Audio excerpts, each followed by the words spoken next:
रामपथ मार्ग चौड़ीकरण को लेकर पीड़ित व्यापारी और निवासियों के उचित मुआवजे को लेकर व्यापार अधिकार मंच के संयोजक भाजपा नेता सुशील जायसवाल ने प्रेस वार्ता की।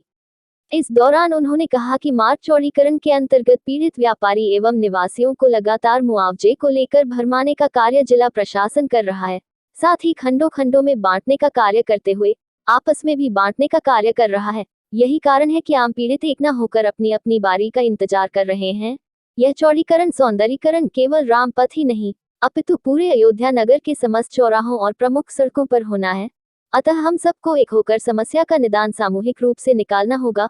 अयोध्या में बहुत सी भूमि नजूल भूमि से संबंधित है, जिसका बहुत समय से हस्तांतरण पट्टा रिन्यूअल व फ्री होल्ड पर सरकार के द्वारा रोक के कारण अधिकतर क्षेत्र के भूस्वामी मुआवजे के हकदार नहीं है। इसलिए अपनी संपत्ति व मुआवजे की राशि को लेकर लोगों में असंतोष है, जिसे सरकार व प्रशासन को सहानुभूति पूर्वक विचार कर विकल्प देकर आर्थिक क्षति वास्तविकता के आधार पर देना चाहिए।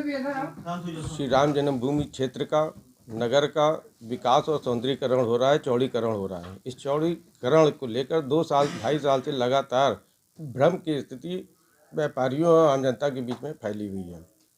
एक तो नगर क्षेत्र में नजूल लैंड फ्री होल्ड ना होना और मातती लैंड का ट्रांसफ़र ना होना, इन तरह की समस्या है।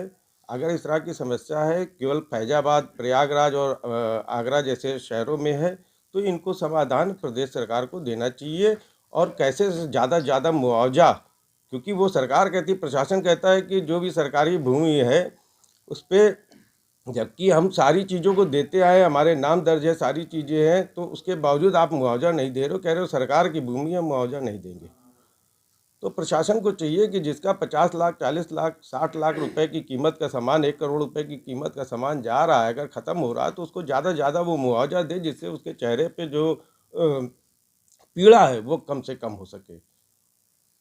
उसके लिए आज ये प्रेस कॉन्फ्रेंस है। अयोध्या के क्षेत्र में जो दुकान के बदले दुकान देने की बात कही थी, क्या कारण है कि पिछले 1.5-2 वर्षों से सैकड़ों बैठकों के बाद भी हल नहीं निकल रहा है? इसके मतलब कहीं ना कहीं मंशा में कोई कमी है।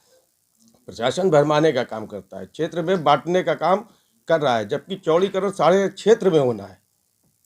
तो इसलिए हम लोग आपके माध्यम से अपील करना चाहते हैं क्षेत्र की जनता से कि ये ना सोचें कि केवल रामपथ का मामला है, केवल अयोध्या तीर्थ क्षेत्र का मामला है। ये पूरे शहर का होना है, पूरे जनपद में होना है। तो सभी को एक होकर इसके खिलाफ में, इसके